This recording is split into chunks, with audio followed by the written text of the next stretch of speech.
안녕하세요. 저는 사랑하는 남편과 함께 예쁜 아이를 키우고 있는 30대 가정주부 김지영입니다. 제가 사연을 보내게 될 줄 몰랐다 보니 아직은 글을 적는 게 어색하네요. 저는 이른 나이에 결혼을 하고 집에서 아이를 키우며 가족을 여의심히 챙기는 가정주부입니다. 대학을 나왔으니 결혼을 하지 않았더라면 아마 지금쯤 일을 하고 있었겠지만 저는 저의 미래 대신 가족을 선택했고 가족을 위해 열심히 노력하는 제 모습이 만족스럽습니다. 어쩌면 제가 어렸을 적 엄마와 단둘이 외롭게 자랐기 때문에 가정에 애착이 강하고 지금도 가정을 위해 노력하는 건지도 모르겠지만 누가 뭐라고 해도 저는 지금 제 삶이 충분히 행복합니다. 저는 직업에 귀천이 없고 신분 격차도 없으며 사람들이 뭘 하고 어떻게 살던 간에 자기 만족하며 살면 된다고 생각하는 사람인데 가끔은 편협한 생각에 갇혀 남을 무시하거나 괴롭히는 사람들이 있는 듯해요. 모르는 사람이라면 안 보고 말면 그만인데 자주 봐야 하는 가족이 제게 그런다면 그만큼 스트레스 받는 일도 없을 겁니다. 오늘 전하려는 사연이 바로 그런 사연입니다. 저한테도 그렇게 스트레스를 주는 사람이 있었거든요. 바로 저희 동서였죠. 똑부러지고 똑똑한 동서 박수진이 왜 그렇게 편협하고 수준 낮은 생각에 둘러싸여 있었는지 모르겠지만 저는 동서의 행동들 때문에 한동안 스트레스가 많았어요. 그리고 가족 간에 믿기 힘든 얘기까지 들으며 큰 상처를 받았었죠. 가족 일이다 보니 남편에게도 말하기가 어려웠었는데 오늘 이 자리를 빌어 제 사연을 좀 털어볼까 해요. 그럼 제가 동서 때문에 겪게 된 어이없는 사연을 시작해 보겠습니다. 앞에서 말씀드린 것처럼 저는 편부모 가정에서 자랐습니다. 엄마와 아버지가 일찍이 이혼하시고 어머니 혼자 남편 없이 저를 키워내셨어요. 아무래도 외동딸의 엄마밖에 없어서 집안은 늘 적막하고 외로웠지만 그래도 저를 늘 관심과 사랑으로 아껴주신 엄마 덕분에 저는 다른 집 아이들과 별다른 차이점 없이 자랄 수 있었습니다. 가끔은 제가 아버지가 없는 것이 그리고 다른 집 아이들이 아빠와 손잡고 놀러가는 것이 부럽기도 했지만 저는 저를 사랑해주시는 엄마를 위해 속상해하지 않으려고 했었어요. 엄마가 나를 챙겨주시는 만큼 나도 엄마를 챙겨줘야 한다고 생각했고 그래서 일찍 어른스러워지며 의젓하려고 했습니다. 다행히 집안 형편이 나쁘지 않았던 탓에 돈 때문에 고생은 모르고 자랐지만 그래도 엄마가 혼자서 저를 키우신 게 얼마나 고생이 많으셨을지는 저도 익히 알고 있었어요. 회사원이었던 엄마가 저를 위해 늘 바쁘게 사셨던 것을 잘 알고 있었고 일과 육아까지 모두 해내는 엄마를 보며 저는 어렸을 적부터 그런 엄마를 존경해왔습니다. 그 시절에는 일하는 엄마들보다 전업주부인 엄마들이 자식을 더 사랑한다고 생각하는 시대였지만 저는 바쁘고 열심히 일하시는 엄마를 보고 자랐고 그게 제게 절대로 나쁜 영향은 되지 않았어요. 오히려 집에서도 늘 공부하시고 사회생활하며 노력하시는 엄마를 보면서 저도 일찍부터 공부에 취미를 들일 수 있었죠. 어렸을 적부터 엄마와 나란히 앉아 책을 읽고 엄마를 따라서 공부하는 것을 좋아했던 저는 학교에 들어가면서도 자연스럽게 학업에 열중하며 잘할 수 있었고 덕분에 좋은 성적으로 법대에 들어가게 되었습니다. 사실 생각해보면 제가 꼭 법조인이 되어야겠다고 생각했던 건 아닌 것 같아요. 고등학교 시절 문과인 제가 좋은 성적으로 갈 만한 곳을 고르다 보니 선생님들과 주변의 추천으로 법대에 가게 되었던 거죠.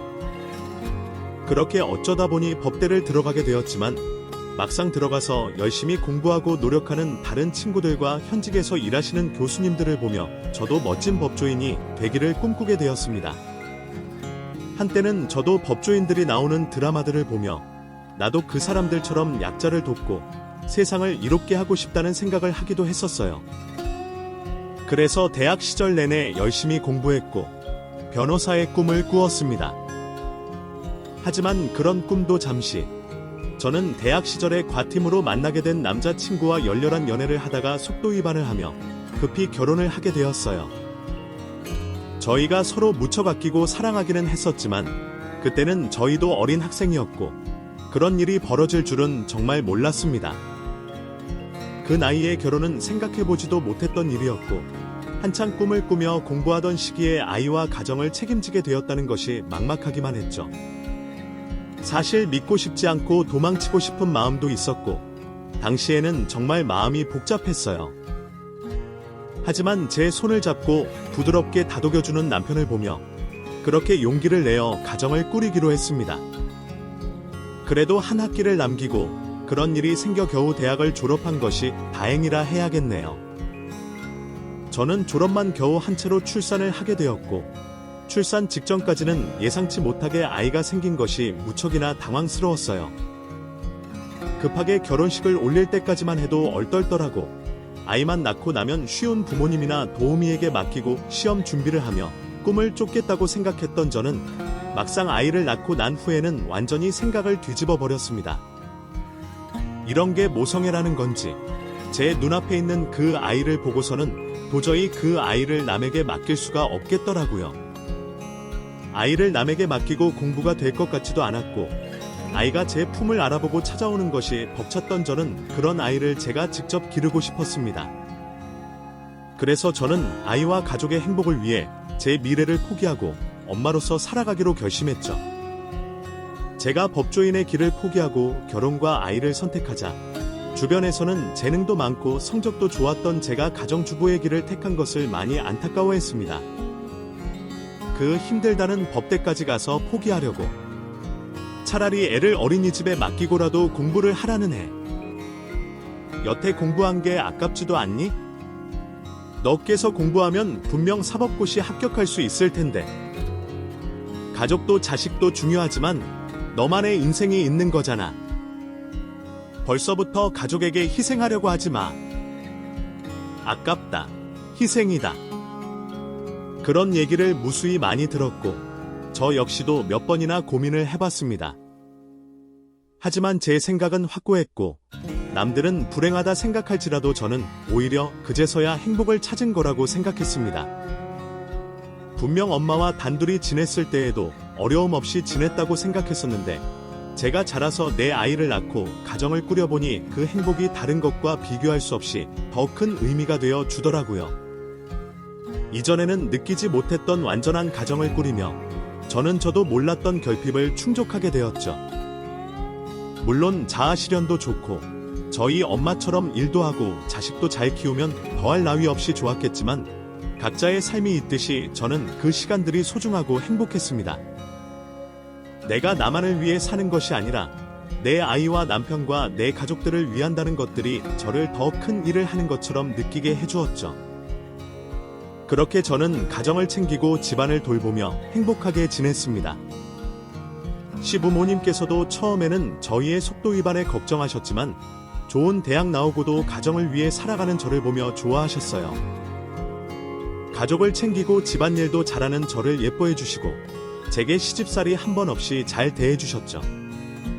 사실 시부모님 역시 처음에는 제가 공부했던 게 아깝다며 아이를 키워주시겠다고도 하셨지만 결국 제 선택을 존중해 주셨어요.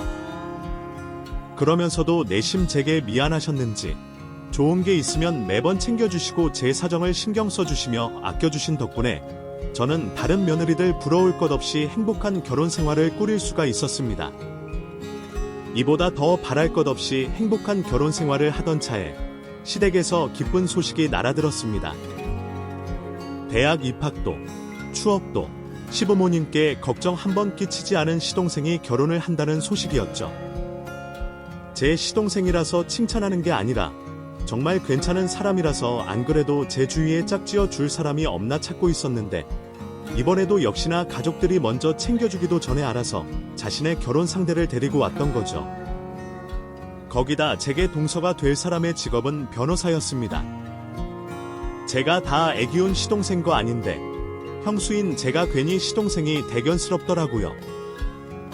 억지로 끼워 맞추기일 수도 있겠지만 새로 들어오는 동서와 제가 서로 법을 공부해왔다는 유대감에 빨리 친해지게 되지 않을까라는 생각도 하게 되었죠. 어쨌거나 저에게 집안 식구로서 도움을 주고받고 의지할 수 있는 동서가 생긴다는 게 기분 좋은 일이었어요.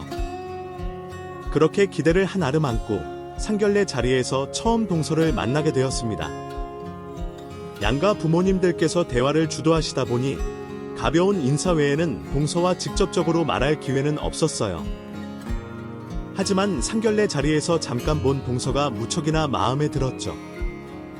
제 주변에도 법률 사무에 종사하는 친구들이 있어 변호사가 사람들의 이미지와 달리 냉철하고 차갑지만 않다는 걸 알고 있었지만 동서 박수진은 외모까지 세련되고 차가워 보이는 얼굴이라 먼저 다가가기 어려운 인상이었습니다. 그래서 저도 동서와 친해지는데 시간이 걸리지 않을까 싶었죠. 그런데 직업과 외모에서 풍기는 도도함과 달리 싹싹하고 밝은 성격이더라고요.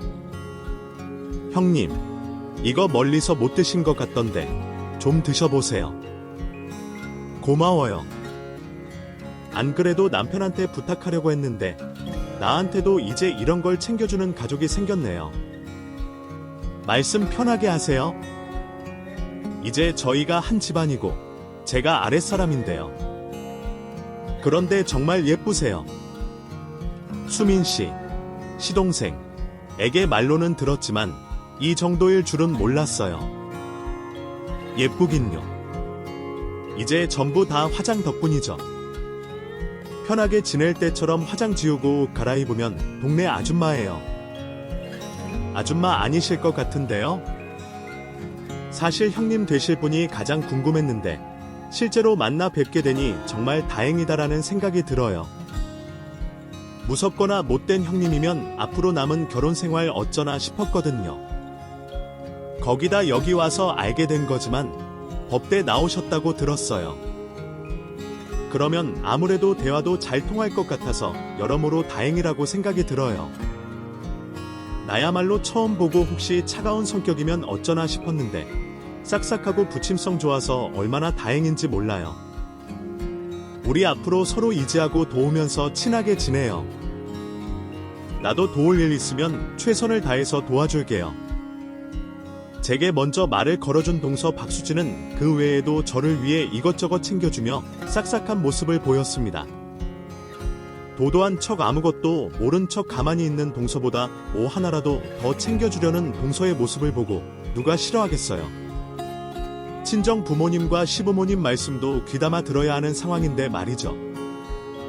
그런데 좋은 인상을 동서에게 받고 상견례를 마치고 집으로 돌아가고 있는데 시동생에게 물어 연락처를 알았는지 동서가 즐거워하며 직접 메시지를 작성해서 마무리 인사를 하는 겁니다. 그것도 가족들 전부 각각 내용이 다르게 말이죠. 마지막까지 좋은 인상을 남기는 동서를 보고는 100점짜리 동서가 들어왔다고 생각했습니다. 그러다 보니 앞으로 나만 잘하면 시댁에서 큰 소리가 날 일은 없겠구나 싶었어요. 그날 이후로 가끔이지만 동서와 메시지로 연락을 나누게 되었고 서로 만나려고 약속을 잡으려 했지만 한 명은 일 때문에 한 명은 육아 때문에 좀처럼 맞는 시간이 나지 않더라고요. 그러다 결혼식 전에 서로 같은 시간이 비어서 주말을 맞아 식사와 함께 간단한 커피를 마시는 약속을 잡게 되었습니다. 상견례 때만큼은 아니었지만 밖에서 처음 보는 자리인 만큼 떡당이 차려입고 나가게 되었죠. 맛있게 식사를 마치고 난 후 카페에서 동서와 대화를 나누게 되었는데 동서가 말하는 게 좀 걸리더라고요. 동서, 결혼 준비 이야기 들으니까 내가 다 지치네. 어떻게 하면 그렇게 많은 일까지 하면서 결혼식 준비까지 척척 해내는 거야. 이래서 사람들이 웨딩 플래너에게 맡기는 것 같네? 플래너한테 맡겨도 저희가 직접 해야 하는 게 얼마나 많던데요? 그렇다고 회사에서 배당해준 일을 대충 할 수도 없고 이미 결혼하기로 했는데 미룰 수도 없고 회사에서 잘리든지 결혼식을 망치든지 하나는 잘못될 줄 알았는데 또 하다 보니까 둘 다 큰 문제 없이 하게 되네요.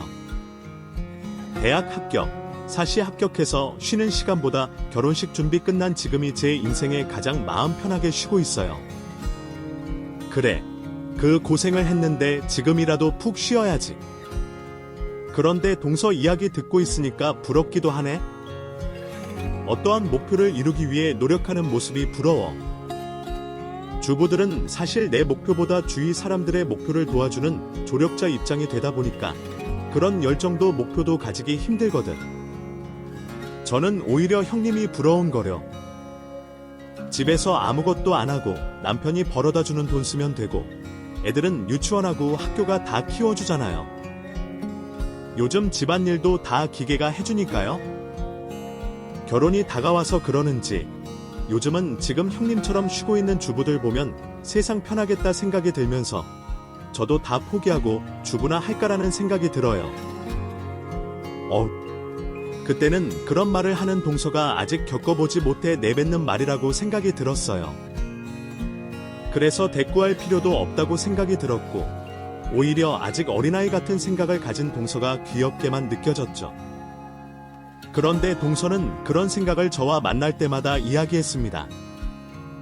그렇게 생각하지 않으려고 했는데 괜히 저에게 들으라는 건가라는 생각이 들더라고요.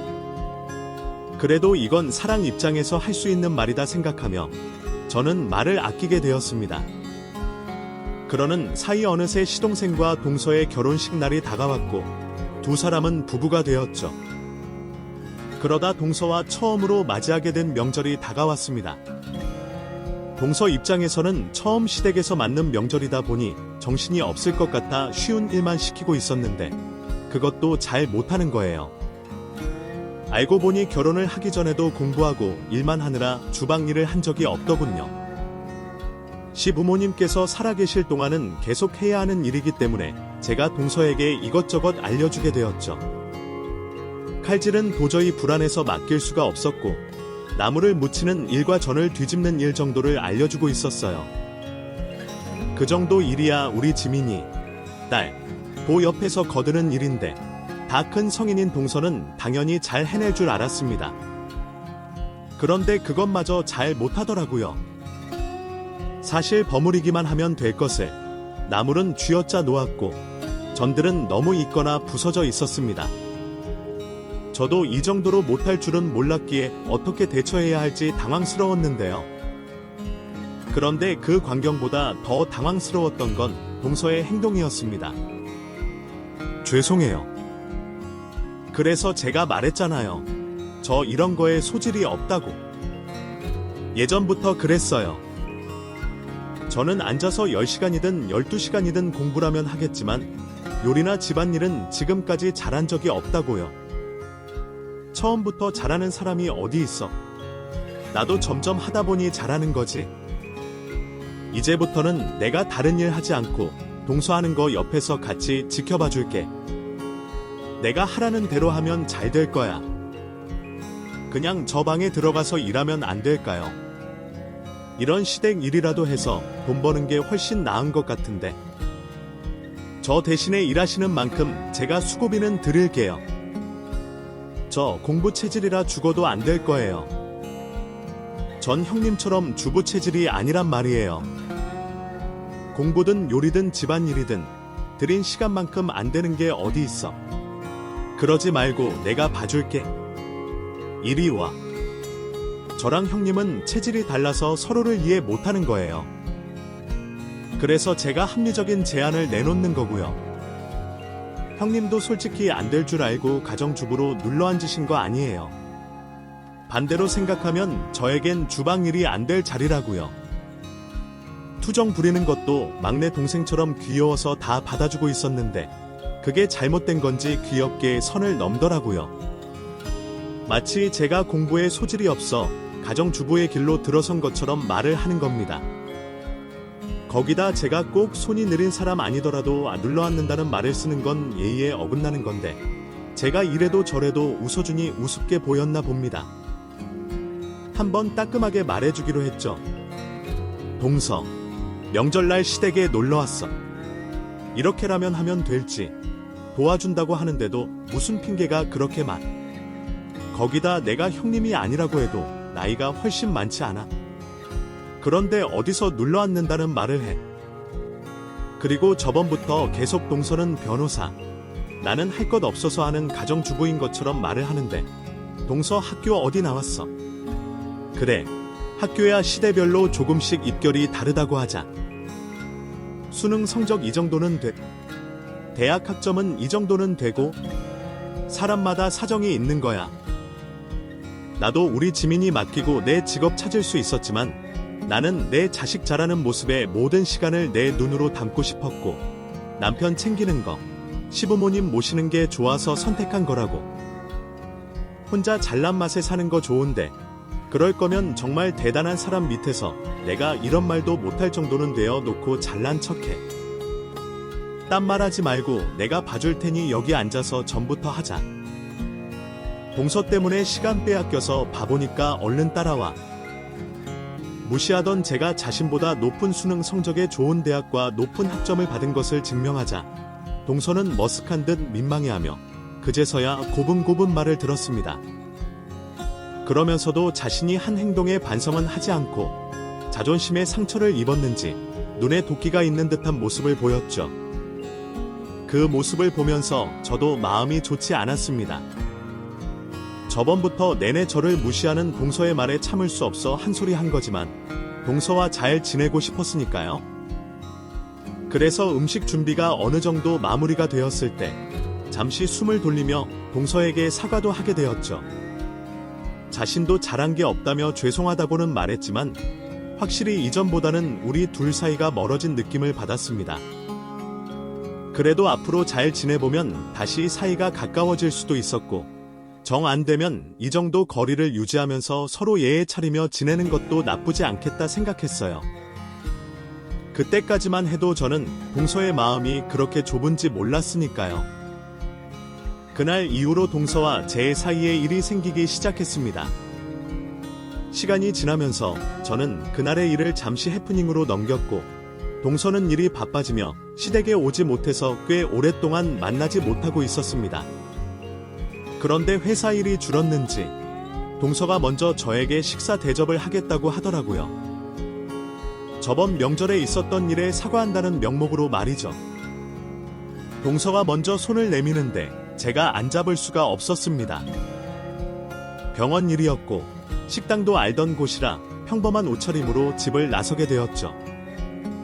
한참 식당을 향해 가고 있는데 동서에게 전화가 와서는 얘기가 길어지겠다며 자신이 있는 곳으로 와서 같이 차를 마시다 식사를 하러 가자고 하더군요. 집으로 돌아가도 된다고 제게 말을 했는데도 애써 나왔는데 헛걸음하게 할 수는 없다며 굳이 오라고 했습니다. 친구들과 있다고 하길래 큰 의심 없이 찻집으로 가게 되었죠. 그런데 그게 함정이었던 겁니다. 편안한 복장인 저와 달리 동서를 포함하여 같이 있던 사람들은 하나같이 깔끔하게 차려입고 있더군요. 거기다 저를 제외하고 전부 변호사들이었어요. 안녕하세요. 동서가 오라고 해서 왔는데 제가 방해가 되는 게 아닌가 싶네요. 아니에요. 들으셔도 상관없는 이야기라서요. 수진 씨에게 말씀 많이 들었습니다. 그런데 XX대 법대 나오셨다고 들었어요. 그럼 지금은 어디에서 근무하세요? 저 지금 애 키우는 가정주부예요. 그럼 회사는 아예 그만두시고? 제가 답을 하려고 하는데 저를 위해주는 척 동서가 대화에 끼어듭니다. 어머, 내가 말을 안 했구나. 우리 형님, 대학만 법대 나오셨어. 가정주부가 원래 꿈이었던 분이라 졸업하시고는 바로 집에 계시면서 집안일과 육아하시고 있어. 죄송해요. 저희는 수진 씨가 형님 자랑을 하도 해서 확실히 알아보고 여쭤봤는데 오해를 했네요. 네. 불려나온 동서의 친구들에게도 의도가 있는지는 모르겠지만 동서는 제게 앙심을 품고 이 자리를 데리고 나온 게 확실해 보였습니다. 말하는 내내 전문 용어들을 쓰고 제가 알기 힘든 사건들을 말하며 저를 죽이려고 하더군요. 듣다 보면 중요한 내용도 아닌데 일부러 자신들만 알아듣는 이야기를 하는 걸 보면 자신의 위치와 제 위치를 확인시키려고 하는 게 뻔했어요. 더 들을 필요가 없을 것 같아 자리를 일어서려고 하니 마침 대화가 끝난 듯 식사를 하러 가자고 하는 겁니다. 의도는 알았지만 따져 물을 수 없는 상황에 식사만 간단히 하고 바로 자리를 떠났죠. 그 정도면 화가 풀렸을 거라 생각했는데 워낙 속이 작아서 분도 조금씩 풀리는 건지 아직 덜 풀렸나 봅니다. 그 뒤로는 일부러 시부모님과 제가 같이 있는 자리에서 굳이 비교를 하라는 것처럼 회사에서 제공되는 혜택들을 자랑하며 시부모님께 선물을 들이밀더군요. 어머님, 그게 뭐예요? 아, 이거 첫째가 오면서 내가 좋아한다고 사가지고 왔어. 이게 류마티즘에도 좋아. 어머님, 류마티즘 같은 거에는 온천이 좋지 않아요. 안 그래도 저희 회사에서 나오는 온천 숙박권이 있는데 여기보다 며칠 푹 몸 담그고 오시는 게 더 좋지 않겠어요? 아이, 나야 없어서 못 가는 거지. 근데 회사에서 그런 것도 나오냐? 그럼요. 당연하죠. 명색이 로펌 회사인데 돈만 많이 주겠어요. 그만큼 복지도 좋죠. 혹시 또 필요한 거 있으세요? 저는 일만 하느라 안 그래도 주는 혜택 놓치는 게 많거든요. 시부모님께 빼앗는 것도 아니고 드린다고 하는데 제가 할 말이 뭐가 있겠어요. 굳이 제 앞에서 그런 행동을 하는 동서가 얄미워 짜증이 났지만 아무 말도 하지 않았습니다. 그 후에도 꼭 애매한 상황을 만들어 제 화를 돋우었지만 저러다 말겠지 하며 참는 게 이길 거라 생각하고 동서의 행동과 말을 무시하면서 지내게 되었죠.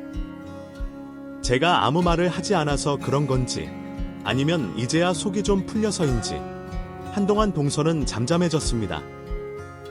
시댁에 다 같이 모일 일도 없어서 각자의 삶을 지내고 있었죠. 저도 얄미운 동서를 잊고 아이를 키우는데 정성과 시간을 쏟고 있었습니다.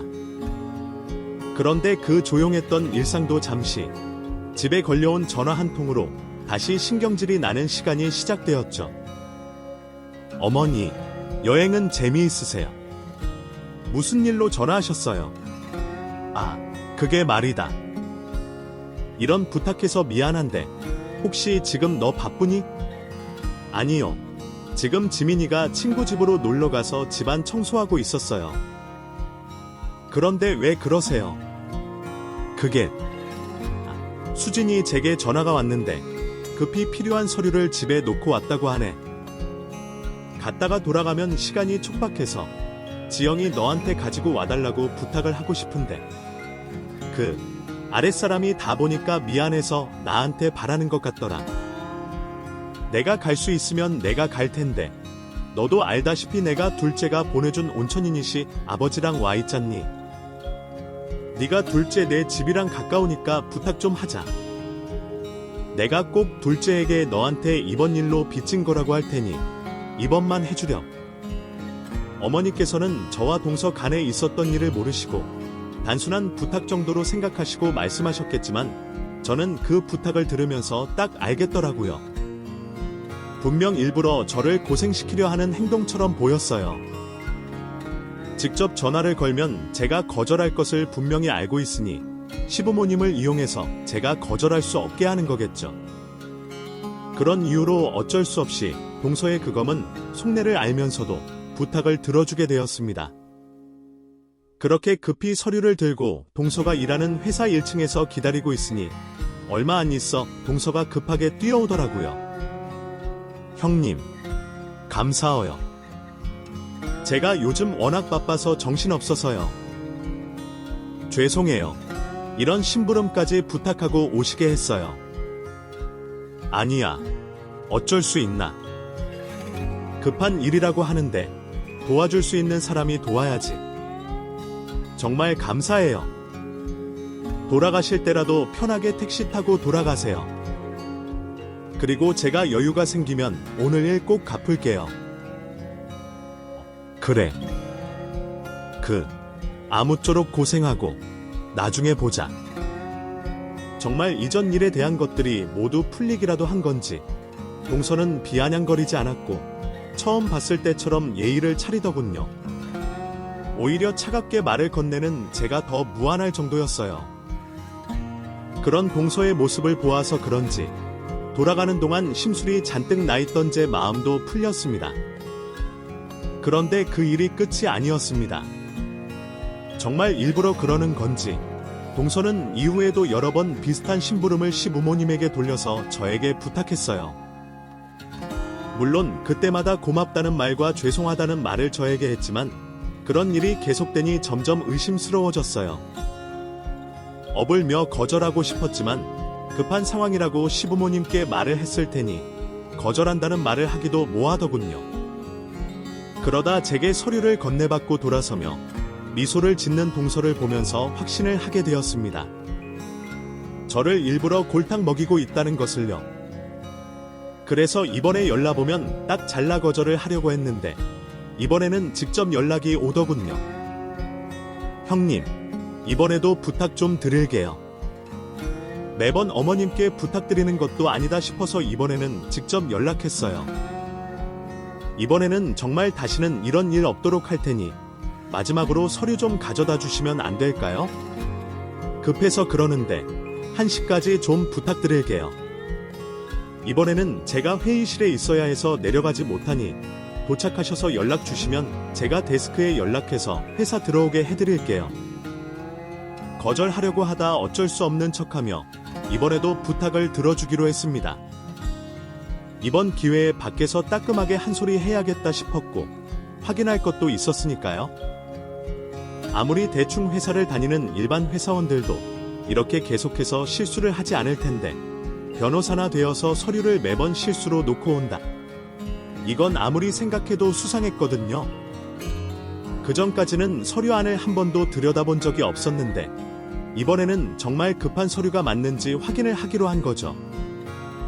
그렇게 들여다본 서류는 아니나 다를까 변호사 일을 잘 모르는 제가 봐도 변호사와 전혀 상관없는 출력물이었어요. 사람 속이는데 성의도 없는 건지 대충 컴퓨터에서 아무거나 잡히는 대로 인쇄를 한 것 같았어요. 그 사실을 알고 나니 열이 뻗쳐올라 동서가 있는 회사까지 단숨에 가게 되었습니다. 도착해서 안으로 들어가려고 하니 앞에 보안요원들이 저를 제지했습니다. 수진 씨 변호사 가족이라고 했지만 믿어줄 리가 없었고 동서는 일부러 제 연락을 받지 않는 듯 보였어요. 귀찮지만 어쩔 수 없이 안내 데스크로 가서 출입 명부와 출입 이유를 작성 후에 겨우 들어갈 수 있었죠. 동서의 사무실을 안내받아 들어가니 땀이 뻘뻘 흘리고 있는 저와 다르게 시원한 에어컨 바람을 쐬며 저를 기다리고 있더라고요. 어머, 형님, 제가 일 때문에 깜빡했네요. 힘드셨을 텐데 좀 앉았다 가세요. 이런 기회 아니면 변호사 사무실에 언제 와 보시겠어요? 아니, 됐고.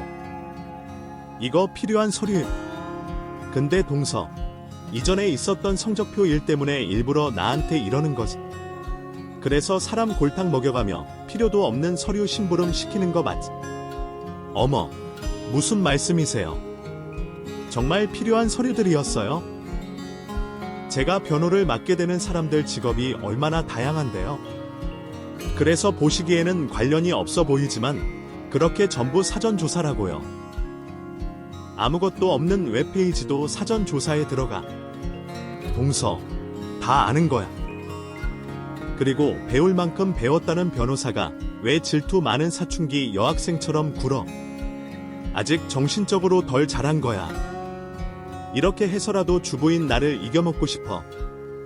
난 처음 동서랑 굉장히 잘 맞을 거라 생각했는데 점점 지내다 보니까 내가 생각을 잘못한 것 같다.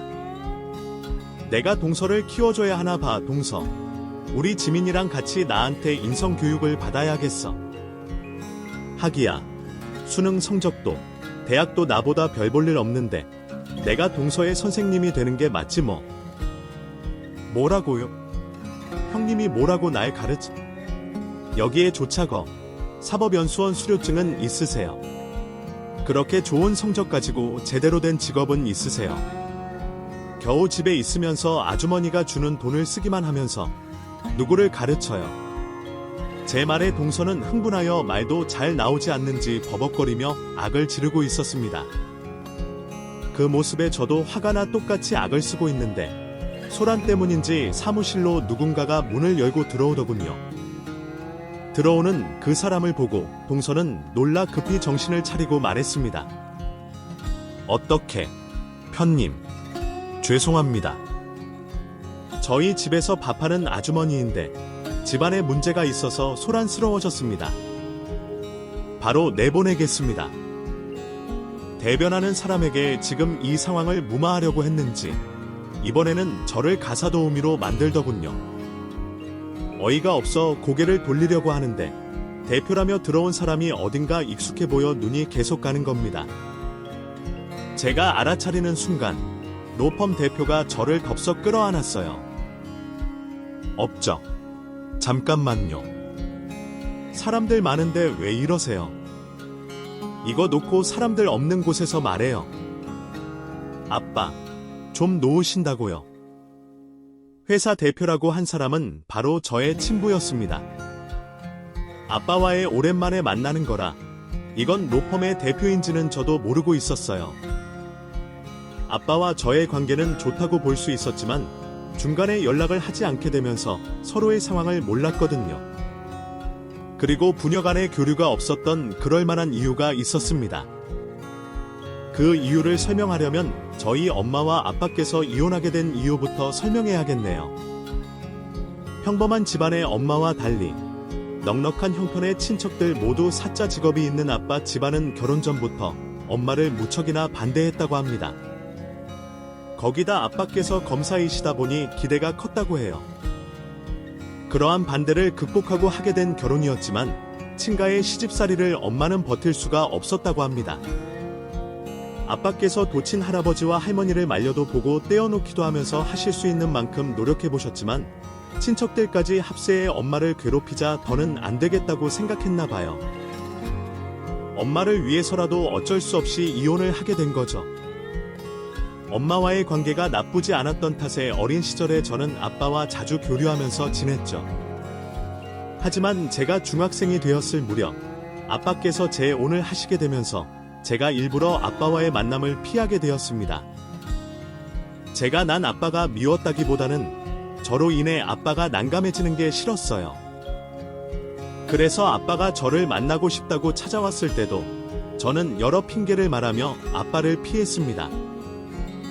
그러다 마지막으로 본 것이 제가 결혼을 앞두고 했어요. 당시만 해도 변호사를 하신다고 듣긴 했지만 대표 자리까지 있으신진 몰랐고요. 그러다 이렇게 우연히 만나게 된 겁니다.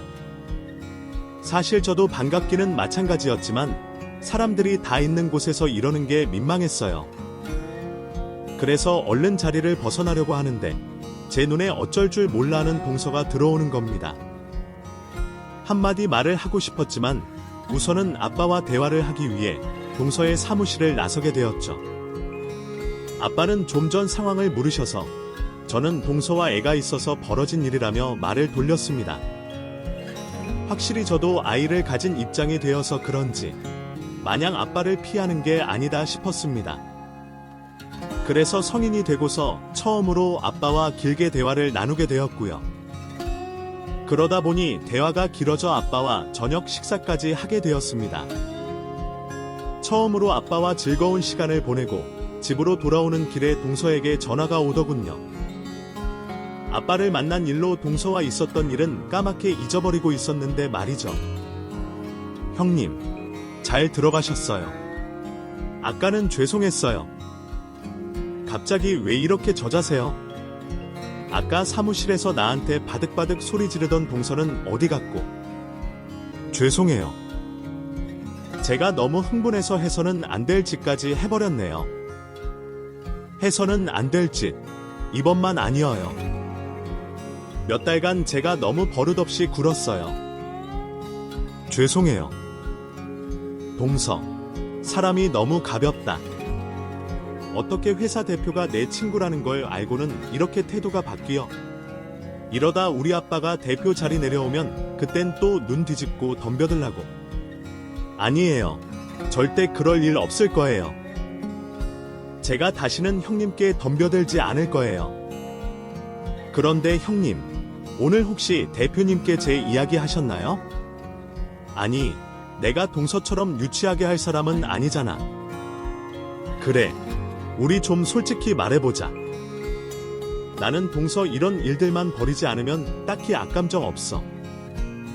괜히 집안 사람끼리 힘 빼는 것도 싫고. 그래서 동서만 잘한다면 이제까지 있었던 일 없던 셈 칠 수 있다고. 동서도 그럴 수 있겠어. 근데 그래 주시면 저야 감사하죠. 사실 제가 이렇게까지 하려고 한 건 아닌데 저도 계속 하다 보니까 그래, 그러면 없던 일로 하자. 대신 한 가지만 더 동서.